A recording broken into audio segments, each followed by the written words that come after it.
1993 April. This is before many of you guys were born. I actually had a windfall and I won 10,000 shillings. I don't know where this story is going. I bought a music system. Okay. I'd done agency life for 4 years. It had started getting toxic, whereby backstabbing. I still have wounds.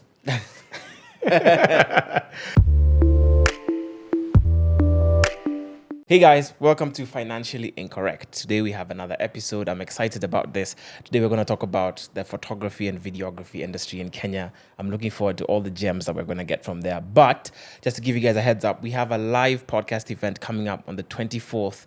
It's a Friday of this month. It's going to be at Skate City from 4 to 5. We're going to have a debate show. So it's going to be a different kind of show and podcast event, and we're going to talk about entrepreneurship versus employment and which is the right path. So we're getting different guests from both of these different paths, and we're going to try and talk about it from a money perspective and see what's the best way to be able to get, I guess, the most money in that process. So on set today with me, I have Mwarv, who's a photographer and videographer who specializes in storytelling via these two mediums. And he's doing this, I think he told me, for 24 years now. Is it 24? Since 1999, when I started in the industry, up to now, that's what, 24 years. Yeah, 24 years. So it's been doing this for 24 years. So I'm really looking forward to this conversation. Hopefully pick up a tip or two so that my Instagram can be a little better as well. You need 24 years for that. For 24 years for that. But then, and then just have a conversation and see what money's like in photography. Oh, yeah. So maybe you can. good. Yeah, the money's good. So we can end here. The money's good. Yes. Yeah. It's good. It's good. Then there's KRA. I think one of the things that we suffer as creators is that our raw material is our time, which is not really a tangible expense. You know, like if somebody is in, say, producing cakes or something, there's flour, there's sugar, there's other things to be considered. So your tax liabilities are reduced. But for me, as photographers, apart from buying equipment, the other expense, the greatest expense actually is our time. But that cannot be considered a raw material in KRA's terms. Yeah. So the money might come in and it's good, but KRA gets very happy because of what Take a lot of the money. Yeah. Okay. Interesting. So before we really get into this conversation, because clearly there's a number of different things we need to talk about, let me ask you, because we're getting into the festive season right now, right? Are you more of a cash gift person or like a gift person? What do you prefer? I hardly receive, so I'm the one who has to give. Is that the pattern of being a man? I think the thing is the calling of being a man. We are givers, more givers than receivers. Yeah. But for me, I think experiential is better. It's what works for me. So the gift of experiences, not necessarily a gift that you would actually unwrap, because I find those experiential gifts remain in your memory much longer. Something that you unwrap, you'll have it for a while. The shiny toy syndrome, and you're happy with it for a certain amount of time. But then after that, the shininess disappears. But if it's an experience, you'll be with it for much longer. Yeah. Gosh. Yeah. Okay. So I'm receiving tickets. For anyone who's listening. Yes. For anyone who's listening. Yeah. Okay. Then the second question around sort of festive holiday season. Do you have an experience where you blew all your January money in December? Oh. You know those two deadly weeks in December, and then you get to January and you're like, how am I surviving these where 40 did January days? come from? Yes. You actually know, because most of my festive seasons in the past have been very low key. Because for me, it's a time to now slow down. Because when you're working and traveling a lot of the year, spending time away from family, now December is a time to just sort of like relax and just spend time with each other, spend time with family. So rarely do we actually get to travel as a family when it comes to the festive season. So it's just spending time together in one place. Yeah. Which now means that even the spending financially will actually be Reduce. less. Yeah. So by the time January comes, we are good.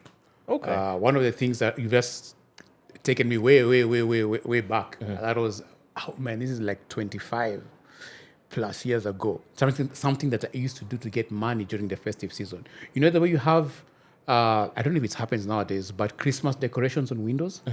That is something I used to do when in college. So my festive seasons, I used to have a fat wallet because I used to have a sketch pad and you walk from shop to shop in town, mostly in town. I remember I did several shops on Kimathi Street, clothes shops, and you'd actually pitch to the owners like, can I do these decorations on your window for the festive season? So those nice decorations with I don't know what kind of leaves they are, like with Santa Claus, and those Santa Claus reindeers and all of those. Merry Christmas and Happy New Year.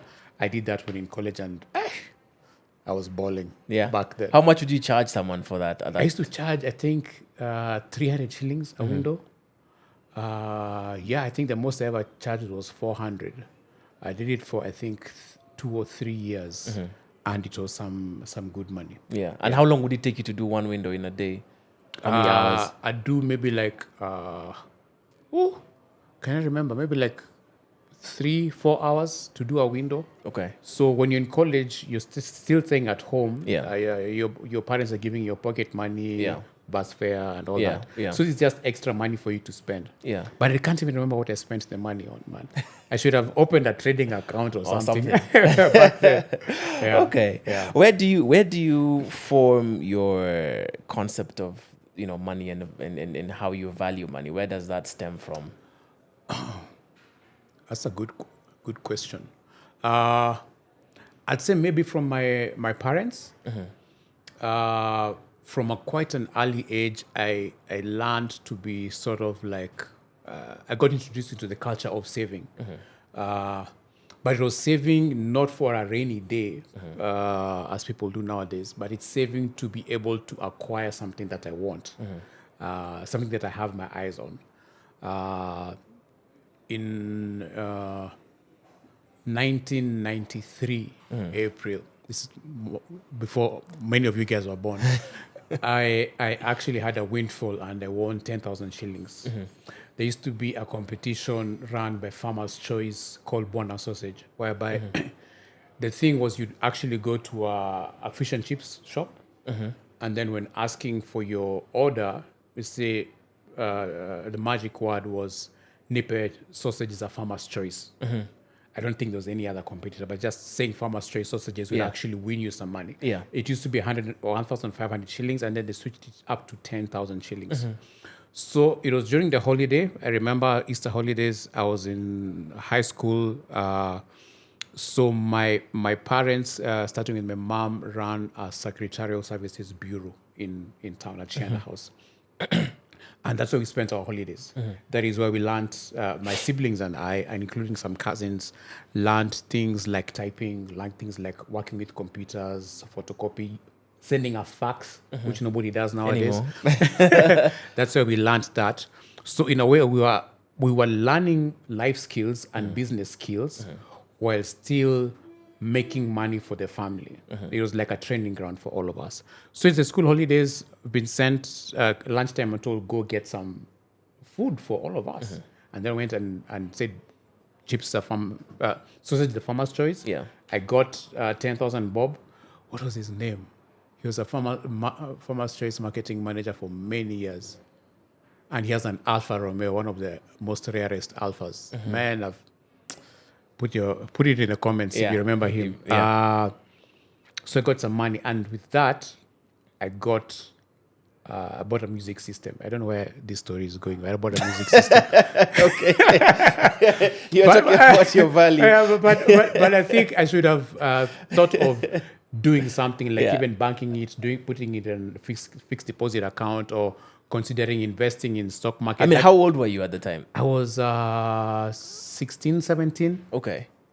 But that's around the same time that KQ were having the IPO. I would have done something much more with that money other than just buy a music system, which was good. To just sit at home and play and listen. I mean, well, you say that you you got your understanding of money or whatever it is from your parents. So is it that they hadn't exposed you enough by that point in time for you to be like, oh, there's an option for me to look at KQ? No, there was. They actually did tell me, sort of buying that music system. Yeah. Put your money in an account and let it earn interest. Yeah. But who is me? Like, I'm like, hey, music is a thing, man. You Right. want to say that I was jamming to some jams, Right. like over the school holidays or Right. over the weekend. Right. So I think I should have done something much more Yeah. with that money Yeah. back then. Because it was 10,000 bob in 93. Even today, it's a lot of money. Yeah. But it was a lot of money. The way that our Kenya shilling is going next year, it might be worth like 6,000 bob. Yes. But okay, So yeah. I would have done much better. But through that, I think now later on after I blew that money, I'm like, okay, this is just a music system that's sitting here. It's not earning anything for me. Let me do something else that will actually earn me some money. So in college, what I used to do was save up my lunch money. Mm-hmm. Say have a budget of 40 shillings for lunch. I'd use 20 shillings. And then just save. So I saved up enough and actually went to, I think it was Textbook Center or Sandscope, and bought a calligraphy pen set. It was, I think, 750 shillings. So with this calligraphy pen set, I now had the tools to be able to make more money doing calligraphy for certificates. And I worked with different colleges and institutions, being called when there's a graduation ceremony, so calligraphing people's And names. how much were on you the making certificates. with off of 20 that? shillings per certificate, which was a lot. How many certificates did you do before your hand gets numb? Actually, not. The hand never got numb because you're doing maybe like 15 certificates, 20 certificates. Even if Okay, there are 100, right, it's right. just 100 names on a certificate. Right. Which was not bad. Which actually now takes me back. I did the same also when in high school, when we had the district athletics being hosted in our school. And the teachers asked me to do the calligraphy on the certificate. And then I got paid. Our school actually paid me, I think it was 200 bob for that. And I was surprised because even the teachers who are now helping with the games also got 200 bob as a per diem or something. Right. So I think that's when I now got to see that art actually pays. Yeah. That I can actually make some money from something that I enjoy. Yeah. And then now, by what I was doing in college, being able to now save my lunch money to be able to now buy a calligraphy set, I now got into the thing of investing in something that will bring you returns. Yeah. So through the calligraphy set, I was able to make much more money. I think on the first job, I was able to make back the money that I'd spent on the calligraphy set, right. and then now plus Right. more. And I was able to now without asking from my parents for extra money, I bought, like, they used to be called isographs, rotring isograph pens, which we used in college. I studied design. So I was able to purchase the tools necessary for me to be able to do greater work in college, better work in college, and thereby now improve my grades come the final exams that we actually did. Okay. Yeah. I want to talk a bit about, I guess, before you get into agency and actually start working, right? Based on, I guess, what I read about you and tried to find out, there was a decision that you made at some point between going to the States to study, against the fact that you're already an intern and saying, I want to keep, I'm working here. So I have a couple of questions on that. One, did money play a factor in that decision of saying, I don't know how much you were earning at the internship, I guess you'll tell us, but in saying, I'd rather stay here and earn money than go and study in the States? And then the second question is, why did you make the decision to not go and invest in your craft in the States? And do you regret not going to the States to invest in your craft? I'll start with the last question. Yeah. I do not regret any one single bit not going to the US. Yeah. I really love the fact that my parents listened to me, and when I told them, this thing of going to the US, I'm not really feeling it. Yeah. And I wasn't feeling it because I was working at Ogilvy and Mather, which was one of the top agencies in Kenya. I was an intern, earning 12,000 shillings a month, which was not much. I mean, it's money I would have made doing calligraphy elsewhere. But there was also the opportunity to be able to learn from industry greats. And there was a clear like remaining in Kenya and working in being within the agency life, there was clear like from this I can actually aspire and step up to something else. But going to the US, I would have left these opportunities that existed, that I found myself in a very desirous place that I found myself in. I would have given up that to go now start from scratch in a different country, learning and all that. And then who knows what would have happened after that. So money did not really play a part. I think what played a part was the opportunities that existed by me actually remaining in Kenya, other than actually going to another country to improve my craft. And for what I was doing, which was now, I was working as a copywriter, trained as a graphic designer, but I found an opportunity to become a copywriter, and I was like, let me try it out, and I loved it. As a copywriter, yes, you can go for training, but there are also some skills that are sort of like, they're just in you. Innate. And you're innate. Yeah. And you just have to find the right people to be able to bring them out. Yeah.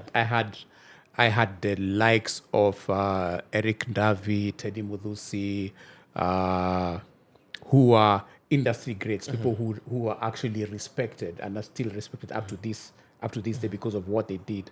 I was in their company. I had the opportunity for them to actually mentor me indirectly in what I do. And I'm happy that I did not let go of that opportunity, and I remained, and up to today, no regrets. Okay. So it does look like, okay, there is a bit of, maybe money didn't play a big role, but there is a factor of, you're already earning some money in terms of the deal that you're making. Yes. Okay. Yes. And then of course you are looking at the bigger opportunity of and learning from Gates as opposed to going and studying in the States, and for you it was a better decision to be here. Yes. Okay. Yes. So from there you work, I believe you work there, you go and work at Case. When you move to Case, is it financial. A better offer? Purely financial. Purely financial. How much Now finance came to play. how much they increase your pay? By the time I left Ogilvy, I was earning 40,000 a month. Okay. As a cooperator. So I earned 12,000 for about 18 months. So I must have been the longest serving intern. Because it was like 18 months I was there. But it's also in my nature, I wouldn't say that I'm a go-getter. I don't push. Okay. I'm just going with the flow. Okay. I'm like, I'm okay here. Go with the system. Yeah, go with the system. Yeah. Then now after some point, I had a whole agency-wide review of income. Okay. I got the highest increase because from 12 to 40 was like how many percent? Yeah, it's 300 plus percent. Yeah. So when I moved to KISS in 2003 Feb, the salary got doubled. So I started earning 80,000 bob. Yeah. I think by the time I left, I was earning 100,000. That was in 2006 April. It was purely financial. Yeah. Okay. And I think I was also eager to try out something different. I'd done agency life for 4 years. It had started getting toxic, whereby backstabbing. I still have wounds. A lot of backstabbing. You agency guys, man. Then now I joined KISS. I mean, back then KISS was KISS, man. Yeah. KISS was KISS. It was such a prestigious place to work with, to work at. I mean, like we were a small family of maybe like 40 staff or something, like very small. We used to This is 2003. You said. 2003, from about Feb there. I mean, we used to go to a kibanda called Kivote, like behind Lion Place, together. Like there was no tiers of, senior management or anything, or on the FD. Like we were all at the same level, occupying one corner of the third floor at Lion Place. Got to interact with the people that we idolized on radio, Caroline, Nyambane. Got to meet great people like Modoni Buika, Maina Kageni. It was just amazing being in that space and learning a new thing, learning a new craft. I'd never got training in copywriting. I just sort of like learned on the go. Yeah. But KISS actually flew in a writer, a copywriting trainer called Simon Rushton from the UK to come and train me in my skills of copywriting. And some of the lessons that I learned then, I still apply today, even when I do my photography and I consult as a strategic thinker, strategic creative thinker. It's tools that I apply up to today. So I saw in Radio Africa, Patrick Wako and the rest of the team, I saw people who were ready to invest in me. Previously, I just invested in my own self, but these are guys who are like, they fly in somebody, they give you 2 weeks with him, one-on-one training. I'm like, this is radio, this is different, this is why we do what we do. Yeah. So you may hear something nice and beautiful on radio, but there's a whole thinking behind it. Yeah. So I got to learn that. Yeah. So that was very, very helpful. Okay. So apart from it, I got in because of finances, but now I got to get much more than just more finances. Yeah. Yeah. And so I guess it looks like your employment career is about 7 years. So it was 4 years at Ogilvy and And Mather. then 3 years. 3 years at KISS, so about 7 years, yeah. 7 years. So with these 7 years, what do you do with the money that you earn in the 7-year period? How are you spending it? What percentage is going to your rent. expenses and all this? How much are you saving, investing? Yeah. So investing. Oh yes. Oh yes. You reminded me. I invested in some. There's a financial product that UAP had. I can't remember the name of the product, but it was like you set aside 5,000 bob every month, and then after a certain number of years, it matures. I think after 5 years, it matures or something of the sort. And it was cheaper. There was more returns by getting 2 plans for 5,000 bob, other than 1 plan for 10,000 bob. So I got my cousin Wanjeri, I still remember, to actually sign up. So I signed her up. But I was contributing to two minutes into one. Yeah. But then now, the challenge was that I didn't keep tabs on my contributions. I slacked and all that. And then the whole financial crisis happened in 2008. Yeah. So a lot of the contributions, the gains were wiped out because of what Lehman Brothers and other guys did in the US. But I still got some money out of it. May have been less than what I put in, but I still got some money in 2010. Yeah. And with that money, I was able to finance my trip to SA, my road trip to SA through that. So apart from that, in 2003, I bought my first car. So I got my dues from working at Ogilvy and Mather. I added part of my salo. I'm still staying at home with my folks, so my expenses are quite minimal. Yeah. And I was able to get a car from Japan. It cost 350,000 bob. Toyota 1996 Toyota Truno. So that's what I did with my money. Then towards I think 2005. So it got to a point where by now my stay at KISS started feeling, I was like, I've been here long enough. I need to move on to something else. I always had the passion to do film. Okay. And I wanted to get into the film industry. But it was a very tight-knit, it wasn't easy to get in. And also, I guess I also did not push much. So I said, okay, fine, how do I get into this industry? Let me just sort of like do it by myself. So I started saving up to buy a digital camera. I'd first got a film camera, which I used in my photography. About 2003-4, I bought my first professional SLR. It was a Canon. Can't remember the model. Then now, but it's still at home. It's still at home. Yeah. I still have it for keepsake. Then I saved up and bought my first digital SLR, the Canon 350D, and it set me back 120,000 bob. It was $1,200. And this is in 2005. 2005. So I had my mom traveling to the US. When she was there, I asked her, I gave her the money, I said, please get me this camera. Yeah. I think the dollar then was like at 60 or 80. Yeah. I mean, it was like manageable. So spent less than 100,000 bob. I bought my first digital camera. And but that put a dent on my savings. So I almost like wiped out all my savings, got the camera. After that, I put in my resignation at KISS. And in April 2006, you were out. I left. Did you have a plan? I did not have a plan. I knew like it's time for me to move. It's time for me to move on to the next thing. And so I did. And on the first day of being out, I bought a 512 megabytes flash flash drive. 512 was huge back then.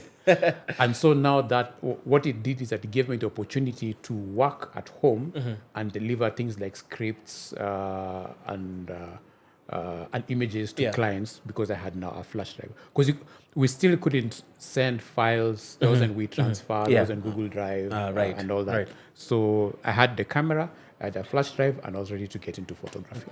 Question. This thing about leaving without a plan, it sounds all very, especially from the movies and the series that we watch, sounds really glorified and, fantastic. What's the reality of you've quit your job, you don't have a plan, you've spent majority of your savings, and you have bills to pay? Like, what's that reality actually like? And you move out of home. Yes, and you move out of home. What's actually the reality? Which is not the right thing to do. Yeah. Like, you're trying to save up, and then now you're like adding expenses to your life. It's not easy. Like, truthfully, it's not easy. And but what it did is that it built me. It made me even more resilient. Because there's times, because I was staying in Donholm, grew up in Donholm since 1979. I was still staying in Donholm up to 2006, but I'd moved out of home into an apartment or a flat, paying, I think, 10,000 or 8,000 bob a month. Then there's a day I remember I'd come to town, I'd gone to town CBD, Nairobi, to be able to push for some payment, collect payment from a client, get a check, but then the client was not there.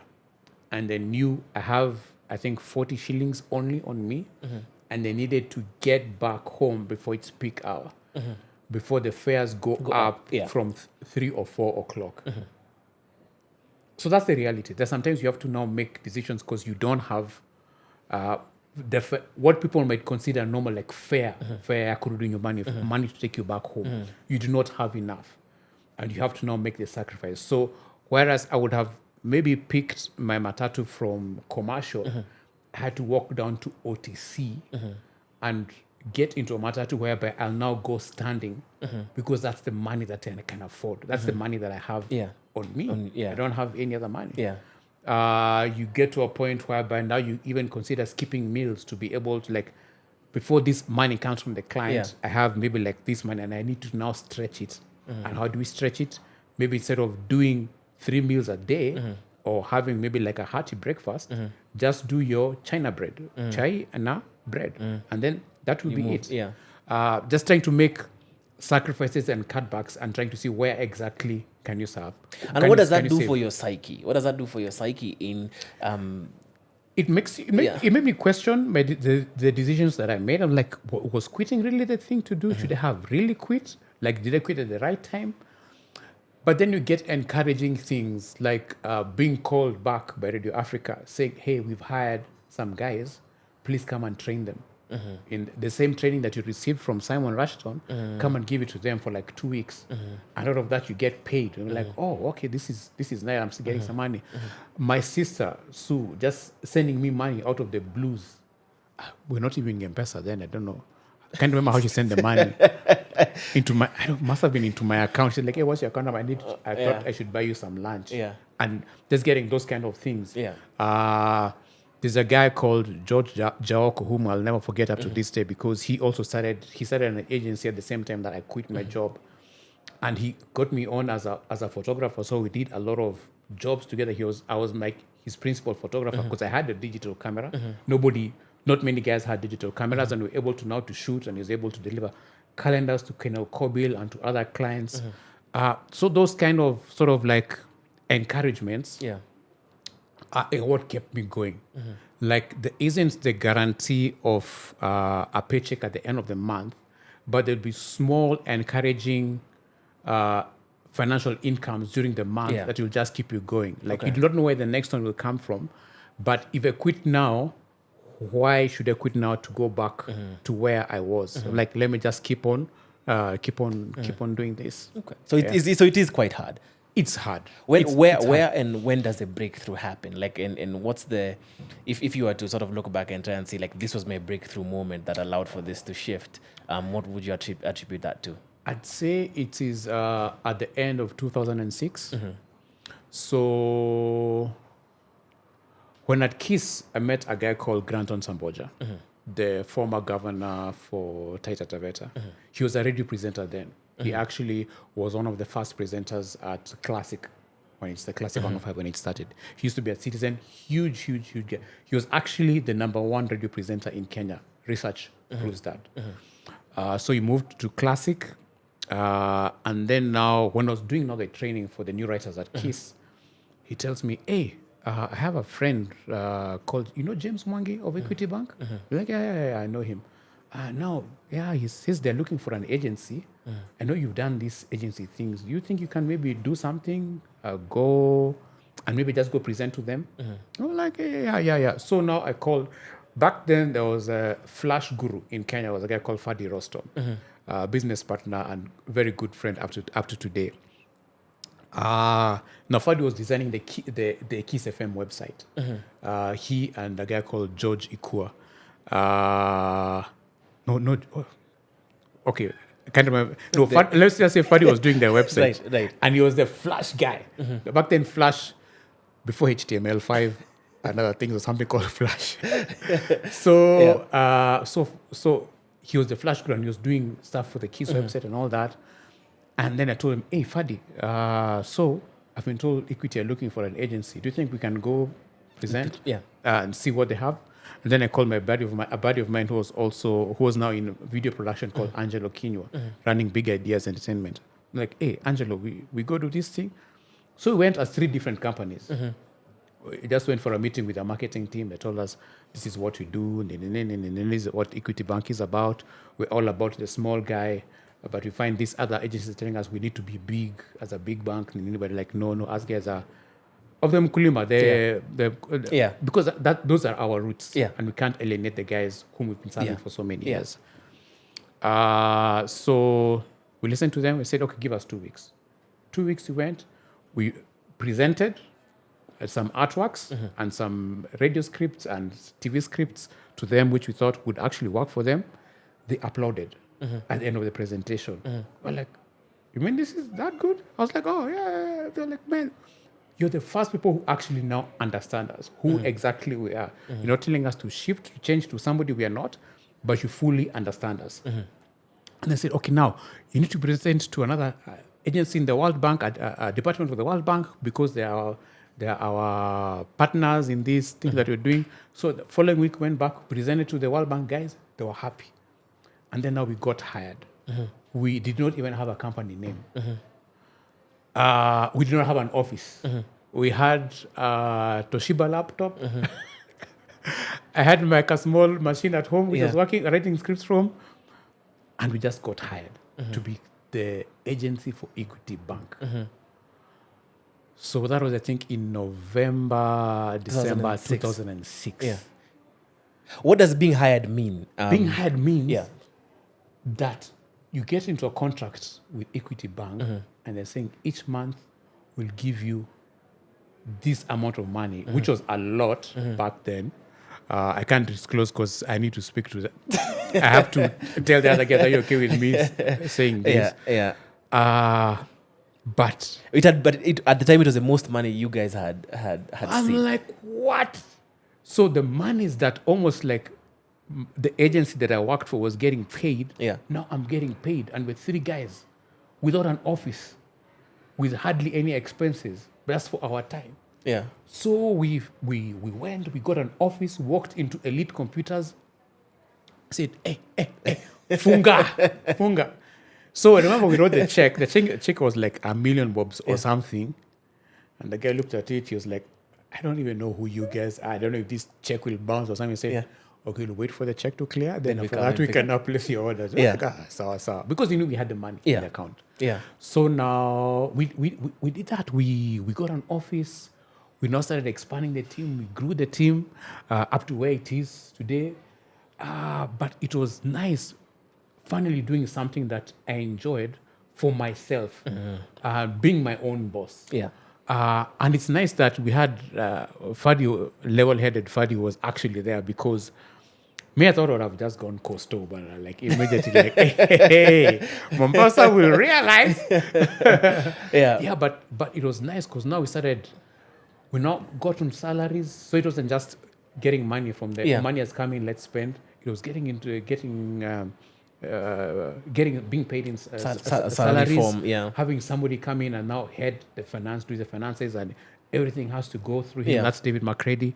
But it was nice because now we're able to put systems in place, and because of those decisions that we made in 2016, ARC is where it is today, which is one of the most respectable brand agencies that we have regionally. Okay. Yeah. That's quite, that was a breakthrough and a half. A huge breakthrough. I want us to now get into the, I guess, the actual photography and videography element, right? Of course, I'm assuming through as you keep working, you're improving your craft. Yeah. And I guess before you get into documentary work exclusively, you also do a bunch of weddings. Yes. What's that process like? What's the financial return on that, on this journey of photography and videography up until before you get into documentaries? So I reluctantly got into wedding photography by being pulled to shoot for a friend, the wedding. Actually, a sister of a very good friend of mine. So, because they were like, you know how weddings are, like you're trying to cut costs and try to save anything where you can. I was like, okay, fine, I have a camera, I can come take photos. They're like, okay, so good. And went, shot the photos. So you didn't charge them? No, I don't think I charged them. Did you guys pay me? I don't think I charged them. So the very first wedding that I shot. So back then I was shooting concerts mostly. So that's where I honed my skills in photography, shooting concerts, trying to shoot with all a flash. I remember at the beginning used to be like, who are you? Or why are you taking photos? You're not at Nation. You're not at Standard. Like, what are you shooting the photos for? Like, just for myself. Just for the fun of it. I remember I shot a Unasi concert at... Does Club Pavement still exist? Pavement? No. Yeah. It used to. You can tell how old I am. The one that used to be on this... roundabout, Westlands roundabout. Westlands Rafter Road. Shot a Unasi concert.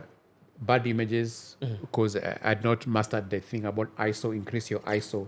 So I did not know that... So I shot a lot of concerts, and that's how I got my training in photography. Then, through the concert that I'd shot, a gentleman called Mulika says, hey, I've seen your photos for concerts, partner. Come and shoot my wedding. I'm like, what? Yeah, I'm going to pay you. I think we agreed on 25,000 bob for the wedding. And so that's the first job that I got paid, and I remember shooting with the 7D, Canon 7D, one of the best cameras that I've ever had. So the first wedding gig was a wedding. I got paid 25,000 bob, and I just did photos. We ended up doing a photo book. I didn't even charge them for the photo book. I should have charged you guys for the photo book. But it was amazing. So it was like, okay, this wedding thing. I'm like, I think I can do it. It was fun. It was exciting. And then from then on, just kept on shooting weddings. At some point, there was a blog. I think KenyaWeddings.com. I think I got voted the third best wedding photographer in Kenya. But it got to a point whereby the money was good. Yeah. Like when you're leaving, how much are you charging people to Actually, I still have my rate card saved up somewhere on Google Drive. I think I had packages from 60,000 going up to 180,000. Now 180 is like your two photographers, what. I mean, like, it's a lot. But what I did a lot of is collaborate with other people. So I'd get a job. Most clients would want two photographers. So I'm calling a very good friend of mine, Alan Gishigi, who also doesn't shoot weddings anymore. But Alan is hands down the best photographer in Kenya. Like, the quality of work he puts out, amazing. So there's Alan, worked with other people who are not in the photography space anymore. So we shot short mini weddings. I had a lot of fun doing it. I think I did it mostly for the fun that was actually there, not really the finances that actually came. Because I still had my 8 to 5 at ARC, and then on the weekends or on a Friday, you're out shooting a wedding. So my weeks ended up being packed. And then on Sunday, I'm serving in church, shooting. So it was like a Sunday to Sunday working, which took its toll on me. Yeah. Then I discovered I need to rest. So for me, the thing that I chose to take a break from to be able to rest was now wedding photography. Because I already had ARC doing Monday to Friday, needed to be there. The weddings was now becoming too much because now you're asking, being called for a wedding, maybe like almost like a wedding every month. And then still serving in church. So I'm like, I can't work Sunday to Sunday and not get some rest. So I found rest. Earlier on, I discovered rest is very important as an entrepreneur, even as a creative. Yeah. You need to get some rest. So took the decision to quit wedding photography. And then also now I lost the passion for shooting weddings. Plus, I was just also recently married. Yeah. So I needed to spend some time with my wife and not just be out there the entire week. But what about the financial implications? I mean, now you're talking about even getting married, which means you're having more liabilities, so to speak. But what about the financial the money that now you're going to be losing? You're going to be losing 180,000 shillings a month. The good thing is that at least we could survive on my salary from ARC. My wife, when she came back to Kenya, she was a student, so she continued studying for like 3-4 years before now she finished her studies. 2 years before she finished her studies. So we're like, we can survive on this salo. So at least I knew that we are good, we're okay financially because we had the resources to be able to do that. Yeah. So and even when you ask me what did we do with that money that I was making, with the 180, I can't even put my finger to it. Oh, did you not have? We just acquired more things, more pieces of furniture. Not even furniture, man. I cannot even know what I did with that money. There's no like savings account, no SACCO, no nothing. No, you're nothing. Like, I've not been in a SACCO. I've wanted to, but I've never been in a SACCO. Yeah. Not really. Yes, there's been some savings. Yeah. Oh yeah. Bought some land. There we go. Bought some land. I was actually one of Goshen. Everybody now knows Goshen Grand Acres. We are hoping to have here next by Solomon. Yes, Solomon. Yeah. So I bought some land in Konza when Konza was a hotcake. Everybody was buying land in Konza. I did buy land in Konza.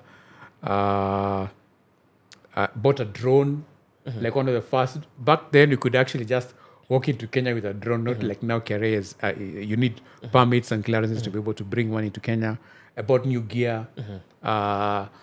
So that thing was just improving the quality of tools that I have for my trade. Okay. No training. I mean, there was no subscriptions. Oh yeah, there was Adobe subscriptions that we paid for. Still pay for up to this day because I believe I should not steal somebody's software. Yeah. And yet complain when my images get stolen. Yeah. Yeah. And sorry. So and at Art Law, how did you guys decide how to pay? How do you decide your salary amounts? I don't even know. I don't think we put papers in a box and then just toss them around and like whatever we pick it as salo. No, I think we just agreed how much would you be comfortable living on. So for me, I was still single. I considered what I was paying by the time I left Kiss. Added a little more to it. I think I was earning 150 a month at that starting point. At that starting point, and so because now we got to realize that we should not empty the account. Bankrupt As much as money is coming in, let's not empty the account. Let's always keep some money for a rainy day. A rainy day. Yeah. Okay. So by the time you're leaving photography or wedding photography, your rate card is about 180. So you're putting that income now is no longer coming in. Yeah. You're still working at ARC. Yeah. And then you now get into documentaries, right? Yes. What's that? So documentary, what I loved about documentary is, I think the travel, and then the different stories that you could actually get to tell. I think weddings become sort of like, after you've done maybe like 5 weddings, it becomes sort of like you're just going through motions. There's picking the bride, there's what, there's a mother's bride dressing her, there's other ladies. It becomes sort of like a template, what you actually do.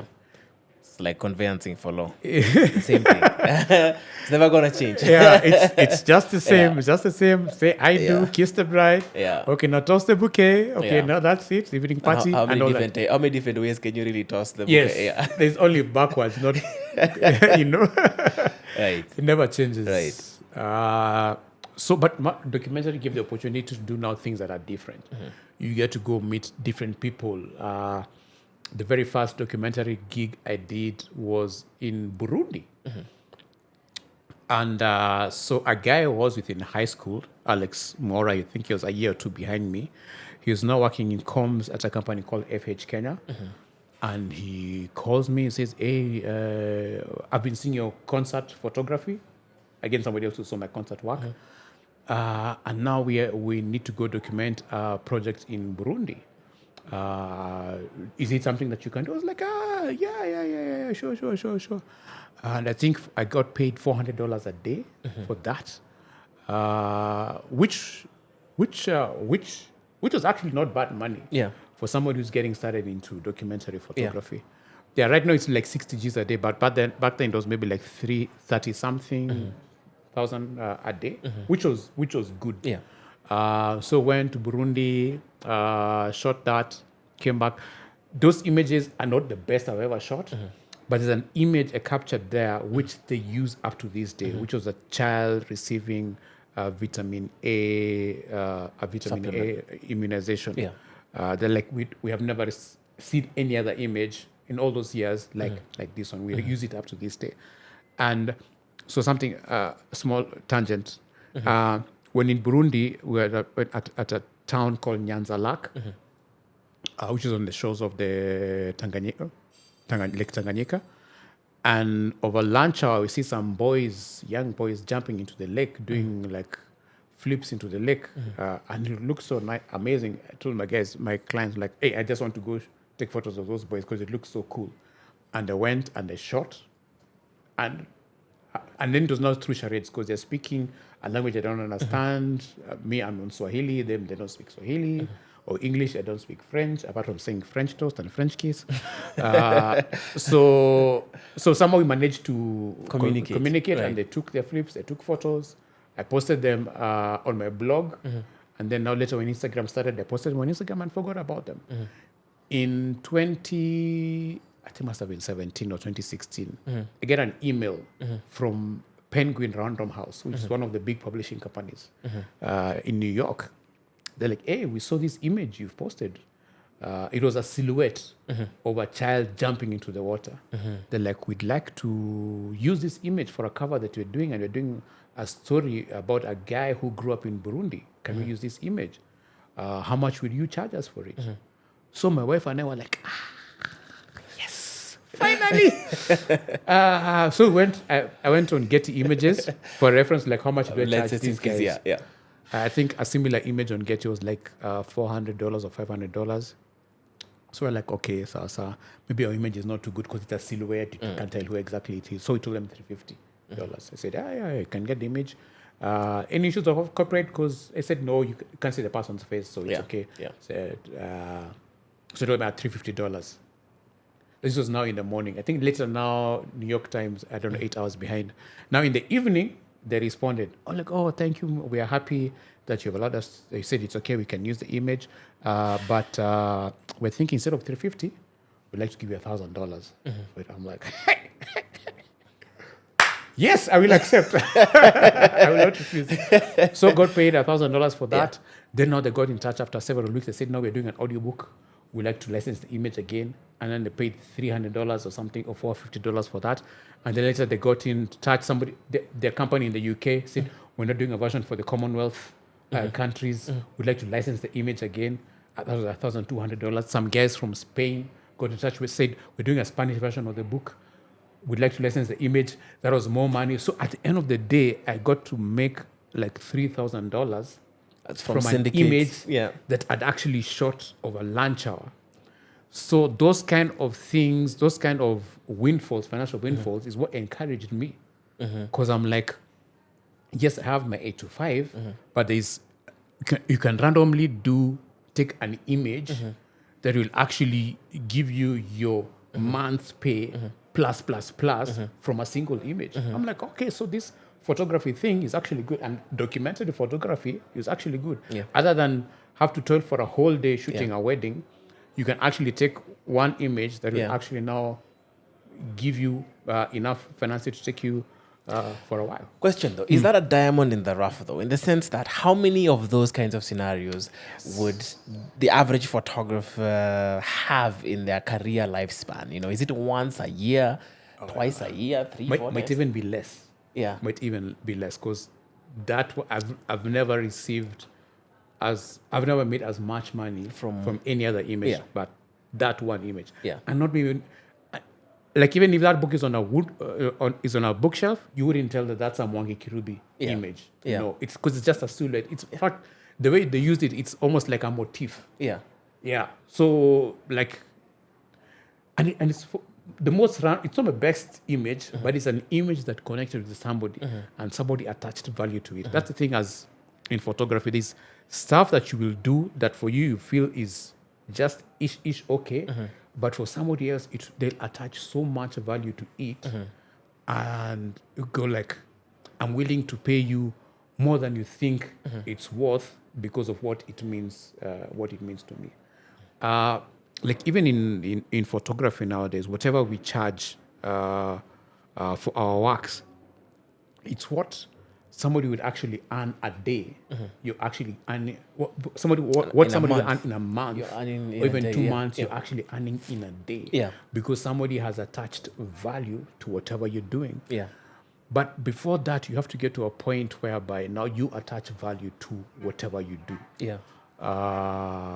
Because without valuing your input, valuing yourself, somebody cannot really value you. It's almost like you have to value yourself. If you value yourself low, then when somebody adds some value to you, it won't be that high. But if you value yourself here, then now you give them a stepping stone to value your work at a greater level.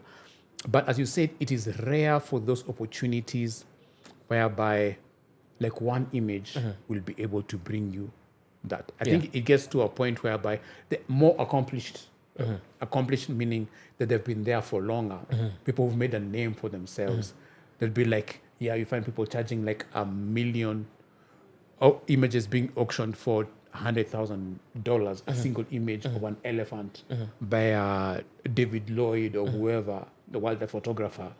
Then that's because somebody else says like, I want to own an image. I want to own an image by this guy and actually just hang it in my entryway, you know.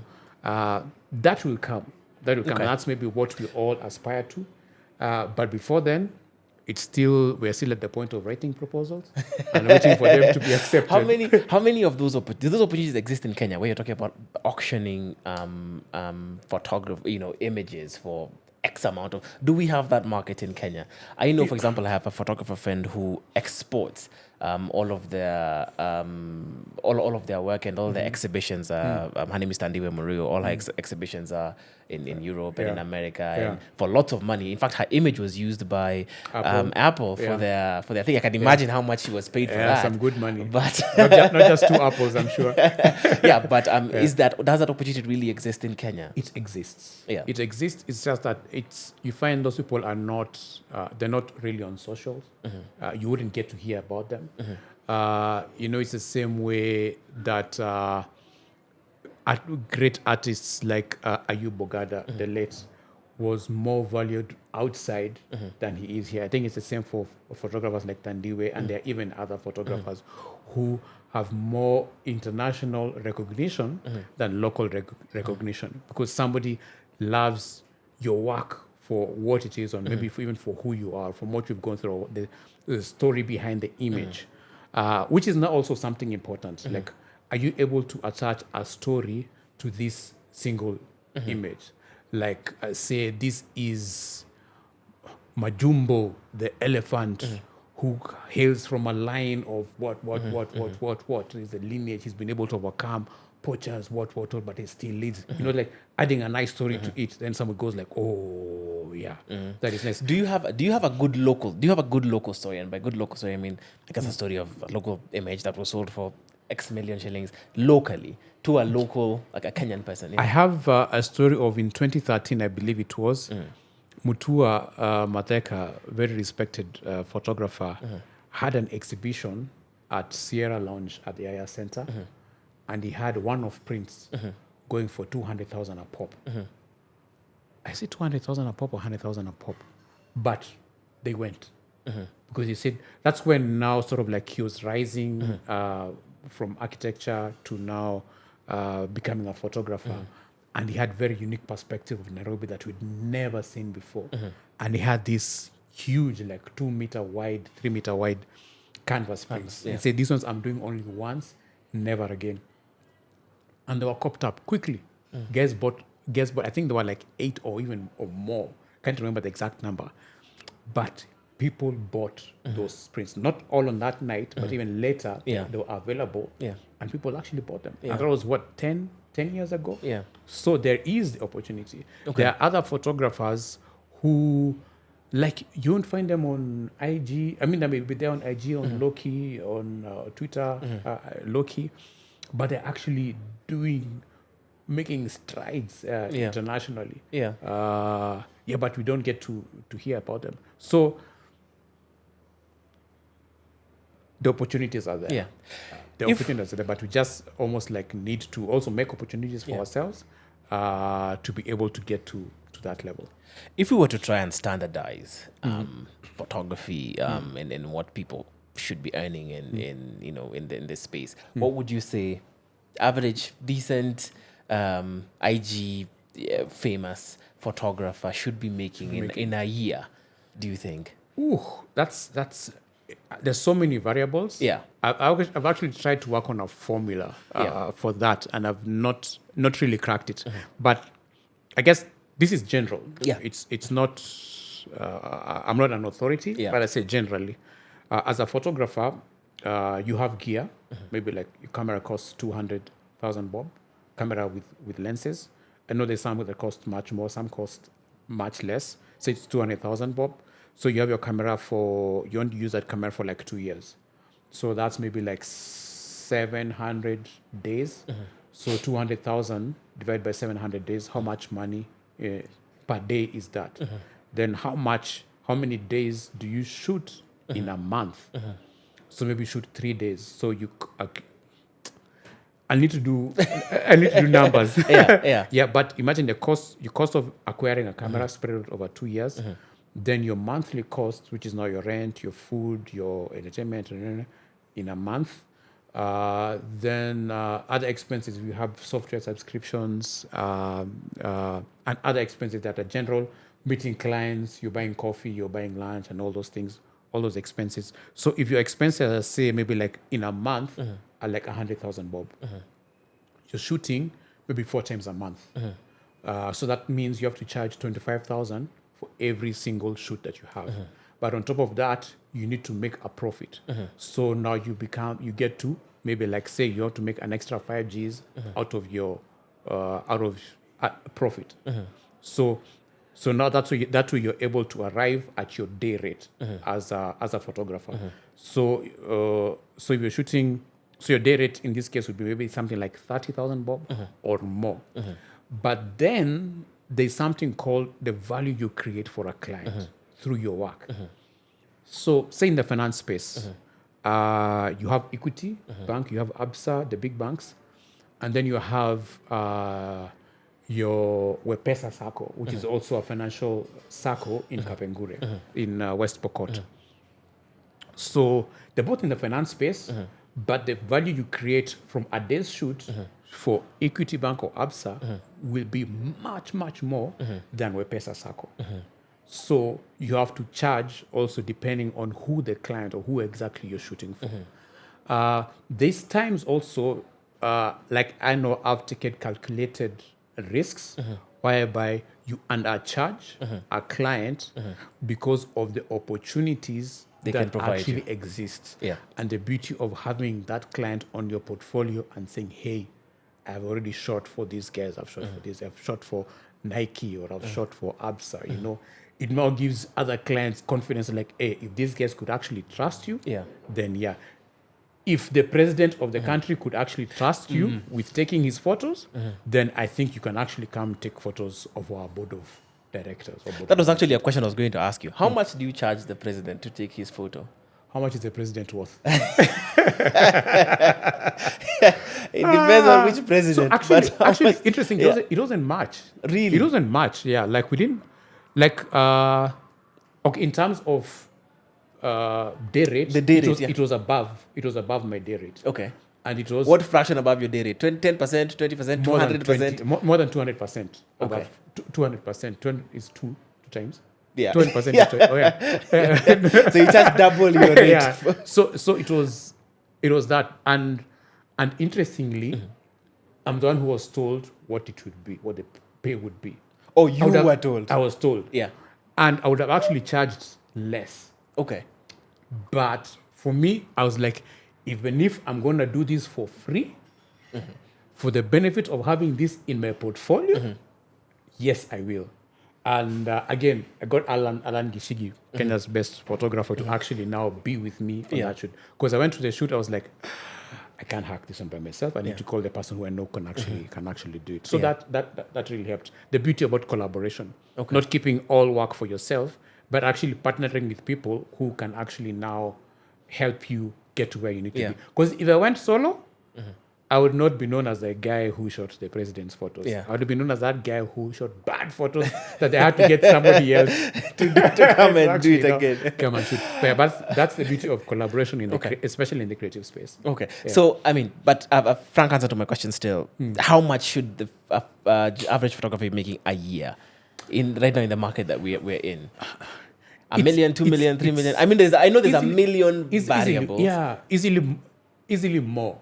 Yeah. Easily more, because and then also photography is so diverse now, because there are people who are doing it's food, travel, all different. And guess just doing content for social media. Yeah, like you're working with a hotel to be able to do this. Yeah. So maybe you're doing the hotel. So there's payment in cash and in kind. Like we give you vouchers and then we also give you cash.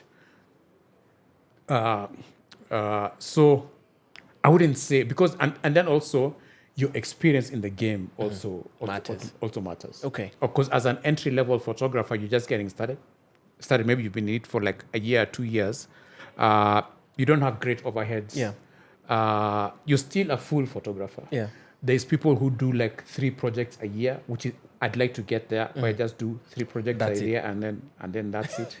And you're still in the photography space. So two extremes of the same career, but you can't. It's hard to get an average. Okay. For that, because I think even lawyers or chefs or trainers. I mean, it's like there's a lot of variables. Yeah. Okay, we'll let you get away with that one. So I have 2. I know I'm running out of time, but I have 2 things I want to ask you about. One is as within the agency that you work with, right? Because you've been there 23, 24 years.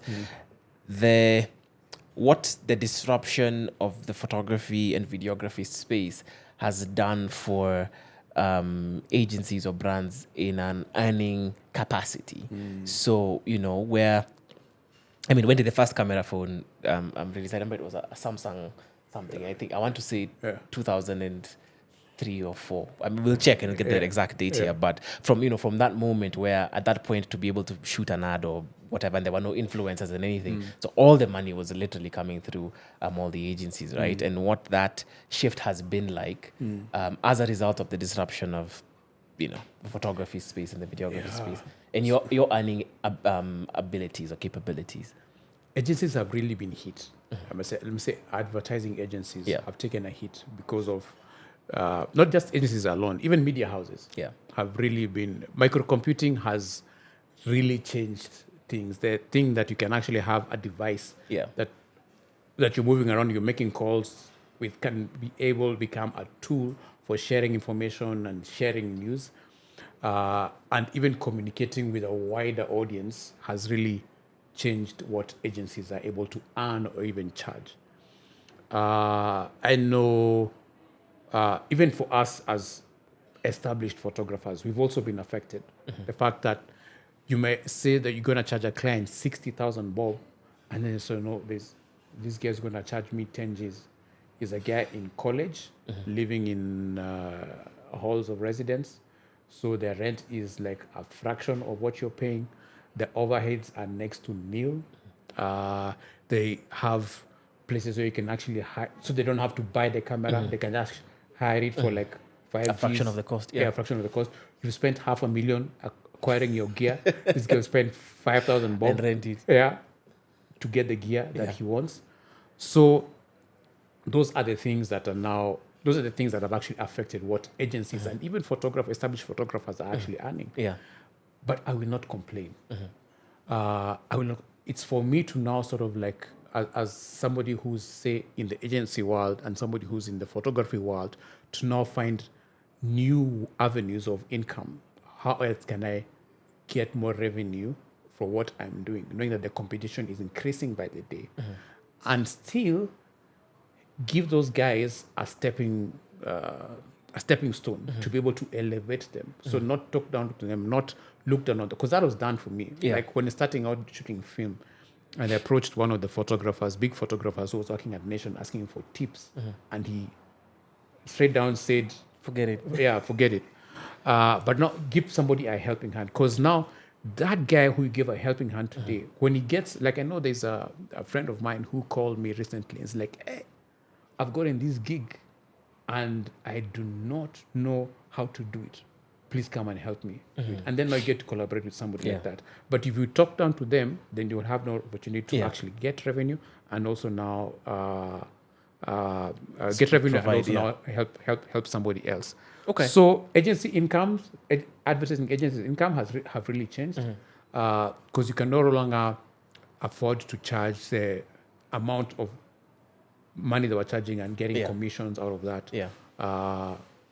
Because it's changed. Microcomputing, phones, digital cameras have actually just changed the whole industry, and it's still going to change even more. Like what we're thinking is the in thing right now. It's going in to the change next in a couple of years. Yeah. No. Okay. Yeah. And I'm going to try and rush through these because I know I'm really bad on time. The lawsuits. Oh. Let's talk about the lawsuits a little bit. So that's the ones that we can't talk about. We can't talk yes, about. So there's Land Rover. There's Land Rover. So Land Rover, it's interesting because there's actually a friend of mine who actually now sent me, I think, there was WhatsApp then. Yeah, there was WhatsApp then. To me, hey, Mwarv, you made big bank, man. I'm seeing Land Rover using your image. I'm like, what do you mean they're using my image? I'm like, no, I didn't give them the image. So now what I did is, for that case, I actually got in touch with the Land Rover offices. I said, hey guys, I'm seeing you using my image, and like, what's with that? They're like, oh no, that was shot by our SA office. Let me get in touch with them. So the person responded and said, oh, they're saying it's their image. I folded my sleeves. I'm like, aha, let's do this. So I got in touch with the lawyer, and I was like, that was, forget her name. Liz Lenjo. Liz Lenjo Kags. So I got in touch with her, and I was surprised. Like, she charged me to meet her. Oh, she charged you a fee to meet her? Yeah. I'm like, girl. Yeah, she charged me a fee to meet her. I'm like, hey, these people take things seriously. But I was like, anyway, this one is an open and shut case. I know I'm going to get the money back. So met her. I told her, this is the case, this is the evidence. I have the raw files, and this is the communication from Land Rover. She's like, okay, sir. Let's follow up on this. So she followed up, and I think it was the quickest open-shut case that we've ever had. Yeah, and the Land Rover apologized, and they said they've taken the right measures, and that will never happen again. So a team from SA had actually come to Kenya to shoot some images for Land Rover. And then I think found my image online and decided to now pass it off as one of theirs. Yeah. So, yeah, that's how now we got to doing that. That one, can we talk about how much that one was? I think it was like 200 Gs. I can't recall the exact amount. This was just a while back. Yeah. Which is not the biggest settlement. This is about the biggest one. The biggest one, let me not say, because Malaya told me, like, you just keep it under wraps. But it was in the millions. Yeah. It was with a tour company. Yeah. There's been others. There's one that I'm in court right now. Yeah. Going to court on the 14th of February with a court mention. And I'm like, dudes, man, you stole the image. I'm like, why are we going to court? Let's just settle. Like, I know you know who we are. Just stamping. I'm like, okay, sawa. Let's do that. There's been many others. Yeah. In your experience, what's been the difference between being able to get that millions payout and the 200,000 payout? Like, what's the difference? It's the level of infringement and who exactly is infringing. So, like, say if somebody, I think one of the infringements, it was an image has been used on the front page of a newspaper. I'm like, guys, like, really? Front page, like, even me who doesn't buy newspapers, I'm somehow going to say that is my image. Yeah. At least put it like in the classifieds or somewhere, or in the obits, like nobody will really get to see. But front page, obviously, people are going to see. So they use the image. That one we settled out of court. Special thanks to JGIP consultants led by June Gashui, because they have been amazing. They have represented me in many of my cases. So who has infringed? The level of infringement also matters, and also the duration. So there's one which is like it was and this one for the millions, you said partly because the reason why it got there is because it went all the way, like it was in court, settled in court. Yeah, because like we met, so I went with my lawyer to them, and then the guys bounced us. I'm like, dudes, the guys who are on the wrong, but again, just stamping, like it doesn't take you far. Yeah. So we're like, okay, so let's go to court. But it took 5 years for that thing to be settled. 2017 to 2022 is when it finally got settled. So you have to, sadly, have the patience to be able to just see the case through if you go to court. Yeah. It's one of which I've gone to trial. There's another one still in trial right now from 2016, because now we had to appeal, because it's, again, a show that was appearing on one of the local stations, using my image in the background for like 3 or 4 seasons. I'm like, really? Just get in touch. Say, hey, please, can we use this image? Because there are people who actually get in touch, hey, Mwarv, we love your image. We cannot afford your full fees. Can we get into an agreement? And then we get into an agreement. But guess who just right-click and save and download. Right-click, save, download, and print. Huge. Like, so in here too. Yeah, news organization using an image in their primetime bulletin. Yeah. Complete with the watermark. I'm like, are you really guys? The audacity. So there's interesting. So again, depending on who you are, how long you've infringed, and how the image was also used. Yeah. Okay. That's how you're able to sort of like gauge. Like, okay, fine. If you were to get this image from me, what would be the rate? What's my rate card? My rate card is like this. Okay. Per month. Your infringement is for like 12 months, so times 12. Plus now punitive damages for doing that is this amount. Yeah. So having a good lawyer really, really helps. They're able to now guide you through the legal process, what you can actually do and what you can claim for and what you cannot claim for. And how to also put your case forward in a way that the judges will get to understand what your grievances are. Okay. Last thing that I wanted to explore is the KRA one. And specifically with regard to, because you seem to have an interesting theory on how creatives should be able to discount their time as an expense to reduce their taxable income. Maybe just expand a little bit on that. Sounds interesting. Yeah. Let me just say, I have my tax compliance certificates. So okay, me have been paying. I've been paying what you ask us. I feel like people who are in the services industry, creatives, I think even lawyers, or consultants. Let me just say consultants, professional consultants, because photography in a way is a consulting service. Yeah, I think we should be able to, part of our time should be tax deductible. Should be a tax deductible. That's the word. For us to be able to, I know Kere does not like this word, pay less taxes and make it fair to us.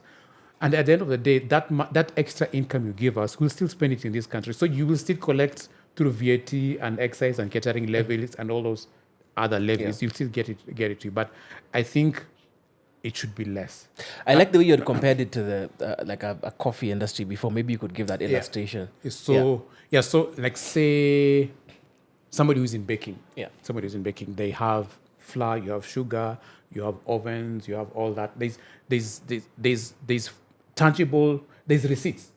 You can put this is how much it cost me for flour. This is how much sugar was, eggs, milk, self-raising, and all those other things. There's receipts. But for me, there's no receipts because maybe some of the learning, in fact, most of the learning that we have is self-taught. You don't have a receipt for self-taught. You don't have a receipt for hours spent on YouTube learning and improving your skills, unless now sort of like you subscribe to a certain course, then that you can be able to claim that as an expense in your line of business. But most of us are like, YouTube, it's free, you watch, you've learned, you've gathered knowledge. It's not really free because you've used data, you've got a computer and all that, and your time.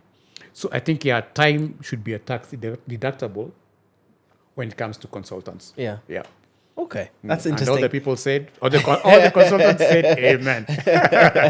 Okay, now we are truly wrapping up. Yeah. So I guess parting shot and sort of final thing is, as you as a photographer right now, or you as Mwarv, how do you, if you're to try and draw up your business model in the different ways that you make money, what would that look like? Because I've had you talk about licensing, I've had you talk about the career documentaries, I've had you, I'd say very little time is actually spent creating content. Very little time is actually spent shooting.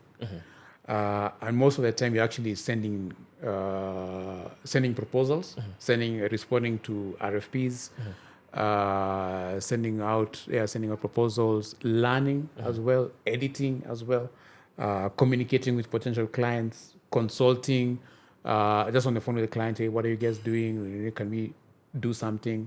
So there's a lot of time spent on that. So right now, I'd say most of the income that I have comes from shooting, which is now photos and video. I'm really trying to get into the print space. I even have a print shop, but I need to get somebody who can actually run with that. To let me sort of like concentrate on now the creating content, because I have a lot of images, print-worthy documents that would look nice, like now inside. Who else saw this says Conair, by the way? But it actually means on air.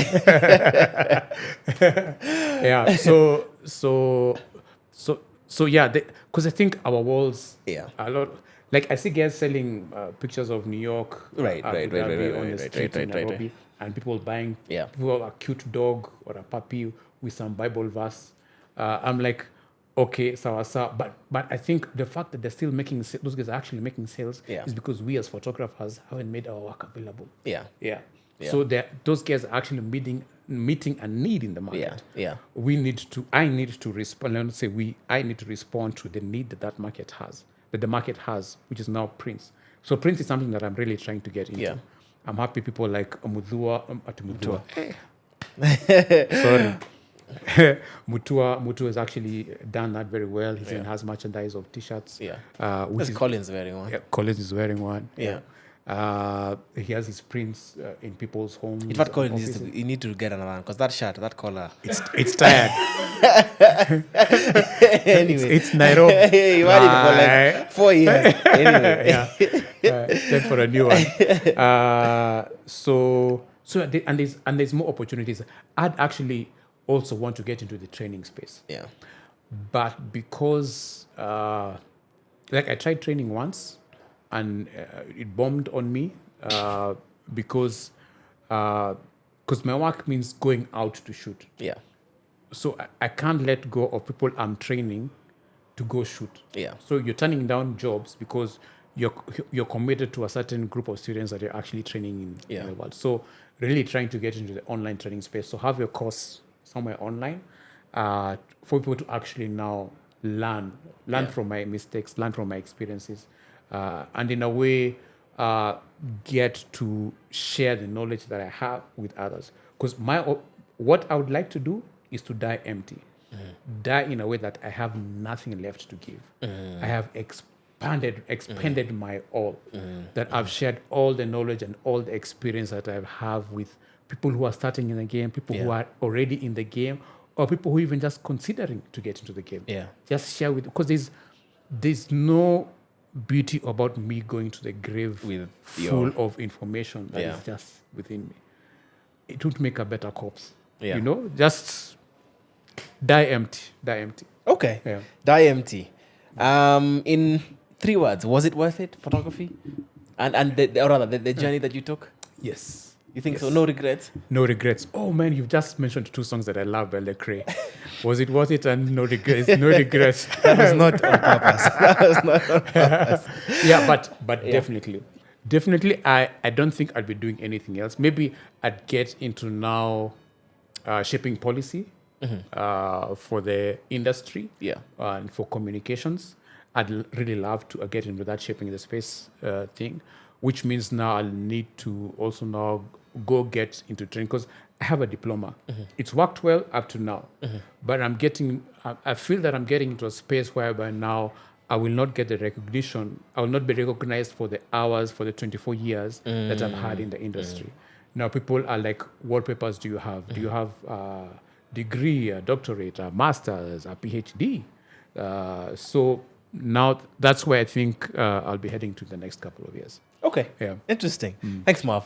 Thank you. Yeah, Thank you that for having was me. that was a really interesting episode. I think we've got from tax to lawsuits to agency to to breakthroughs. I think we covered a lot of good stuff. I hope you guys have enjoyed this episode. We'll catch you guys on the next episode. Remember, 24th of November. It's a Friday. Skate City from 4 p.m. We should be having a live event there.